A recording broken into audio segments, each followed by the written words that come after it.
Bonjour à tous, merci de nous rejoindre pour votre journal de la mi-journée. Dans l'actualité, ce jeudi 18 août, la nature peut enfin respirer après les pluies et les orages de ces derniers jours.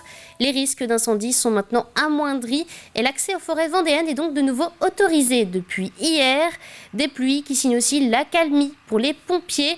Après un été particulièrement agité, le SDIS fait un premier bilan de ces dernières semaines aux côtés de Diane Delangle. Et je me trouve au SDIS de Vendée en compagnie du lieutenant-colonel Philippe Tatard, chef du groupement des Sables d'Olonne et chef de site. Bonjour. Bonjour. Alors, est-ce qu'on peut commencer déjà par faire un premier bilan des incendies depuis le mois de juillet finalement? On est sur un été qui est comment? Alors on est sur un été au niveau des feux de végétation qui est exceptionnel puisque depuis début juillet nous avons fait plus de 200 feux de végétation et broussailles pour une superficie globale de 282 hectares brûlés. Et ça c'est beaucoup comparé aux étés précédents? Oui, c'est beaucoup. D'ailleurs, on peut voir que dans les autres départements, on a des feux très importants qui sont survenus. Et donc pour la Vendée, ça reste aussi une situation exceptionnelle, même si nos superficies boisées sont bien moindres. Alors là, depuis la fin de semaine dernière, il pleut. Est-ce que ça, pour vous, ça veut dire que c'est un petit peu plus calme? Alors oui, en fin de semaine, avec l'évolution de la météo, on a noté un retour au calme, puisqu'on est à nouveau en risque modéré à très faible, au vu des précipitations, mais ça peut repartir malgré tout assez rapidement, si la chaleur et le vent reviennent. Alors ces risques faibles ou modérés, donc ça s'appelle IFM, en quoi est-ce que ça consiste et comment est-ce qu'on calcule ça? Alors l'indice IFM, indice forêt météo, en fait nous est fourni par Météo France et il y a trois paramètres principaux: la température au moment le plus défavorable de la journée, l'hygrométrie, c'est-à-dire l'humidité de l'air, mais également les précipitations, et enfin le dernier facteur, c'est celui du vent. Et donc, en fonction de ça, vous adaptez les effectifs que vous mettez au départ d'incendie? C'est exactement ça. Quand on est en risque modéré, 2 porteurs d'eau simplement sont engagés à l'appel sur un feu standard. Dès lors qu'on est en risque sévère à très sévère, ce sont 4 porteurs d'eau et un lieutenant chef de groupe qui partent sur tout feu naissant. Donc là, on a dit on est revenu en risque modéré. Ils annoncent des chaleurs pour la semaine prochaine. Est-ce que ça veut dire qu'on risque de repasser en risque élevé? Alors c'est tout à fait possible en fonction du vent et de la température, et chaque jour en fait Météo France nous donne les indices qui nous permettent de conditionner les départs a priori qu'on envoie sur les feux de végétation. Voilà, en tout cas vous êtes toujours sur le qui-vive. Merci beaucoup d'avoir dressé avec nous ce premier bilan, même si bien sûr l'été n'est pas fini et peut nous réserver encore beaucoup de surprises. Voilà ce que l'on peut dire en tout cas à cette date concernant les risques incendies. C'est un label qui semble peu à peu porter ses fruits. L'opération Plage sans tabac est reconduite cette année dans 15 communes vendéennes. Tout l'été, les bénévoles de la Ligue contre le cancer sillonnent les plages pour prévenir et sensibiliser sur le tabagisme. Une opération qui a un double enjeu d'écologie et de santé. Écoutez.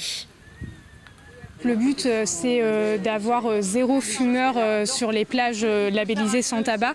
Donc pour permettre aux non-fumeurs qui profitent de la plage de ne pas respirer les fumées toxiques, et aussi permettre l'absence idéale de mégots dans le sable qu'on peut retrouver régulièrement d'un point de vue environnemental, pour que les plages soient aussi plus propres. Et donc pour les enfants, on s'occupe aussi du soleil, donc on a des petits jeux pour eux, bien leur rappeler qu'il faut mettre de la crème solaire, qu'il faut garder le t-shirt, mettre le chapeau, les lunettes de soleil, voilà, tout ça. Et la Ligue contre le cancer poursuit sa tournée des plages sans tabac jusqu'à demain. Vous pouvez les retrouver aujourd'hui sur la plage de la Mine à Jars-sur-Mer et demain sur la plage Clémenceau à Saint-Vincent-sur-Jard. Ça y est, c'est le grand jour pour les cyclistes du Tour de l'Avenir. Pour sa 58e édition, la course part cet après-midi de la place de la Vendée à La Roche-sur-Yon. Cette épreuve mythique réunit cette année 162 coureurs de moins de 23 ans qui s'affronteront d'abord au cœur de l'agglomération lyonnaise. Ils s'élanceront ensuite pour 9 jours de course durant lesquels ils vont traverser la France jusqu'à Villaroger en Savoie. On part d'une extrémité pour arriver sur l'autre extrémité de la France. Donc on l'a fait de Bretagne plusieurs fois, du Grand Est l'année dernière. Et cette année, On part de Vendée d'une part parce que l'agglomération de La Roche était candidate à ce grand départ et parce que ça nous intéresse donc d'avoir sur 10 jours de course une alternance d'étapes de plaine, de moyenne montagne, de haute montagne. Et là sur le départ de Vendée, on peut avoir 2 étapes très dynamiques pour le lancement de l'épreuve. Les vacances ne sont peut-être pas encore finies pour certains d'entre vous. Alors pour terminer la saison estivale, je vous emmène à Noirmoutier sur l'île aux papillons, la plus grande serre à papillons de France. Un site où l'on peut se promener avec les plus beaux spécimens du monde et qui voit naître plus de 1000 papillons chaque semaine. Diane Delangle nous emmène à la découverte de cet endroit étonnant.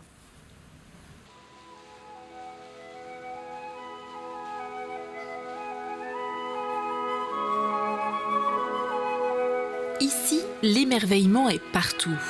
Depuis 23 ans, l'île aux papillons enchante petits et grands avec près de 90 espèces, de ceux que l'on appelle aussi lépidoptères. En liberté dans une serre tropicale, ils évoluent quelle que soit la météo extérieure, dans une température constante de 26 degrés. On reproduit là leur climat d'origine, donc température, humidité, et les plantes, on remet leurs plantes, les plantes qui aiment les papillons, donc plantes nourricières pour nourrir les chenilles, mais également plantes nourricières pour les papillons avec beaucoup de fleurs et beaucoup de nectar surtout pour qu'ils puissent se nourrir, les papillons eux-mêmes tout simplement. Tous les papillons naissent ici dans cet éclosoir. La durée de vie d'un papillon, c'est très variable, ça va disons d'une journée à 2-3 mois pour certaines espèces, mais c'est pas du tout la majorité. Globalement, ce qu'il faut retenir, c'est à peu près 2 semaines. 2 semaines, mais d'espérance de vie, ce que peut espérer vivre le papillon. Donc ici, nous, à l'île aux papillons, où il n'y a aucun prédateur, c'est le cas de vieillesse. Dans la nature, un papillon, généralement, il vit une petite semaine parce qu'ils se font quasiment tous manger pour un prédateur. La proximité avec le public ne gêne en rien nos gracieux insectes, et si vous êtes suffisamment immobile, certains viendront peut-être se poser sur vous.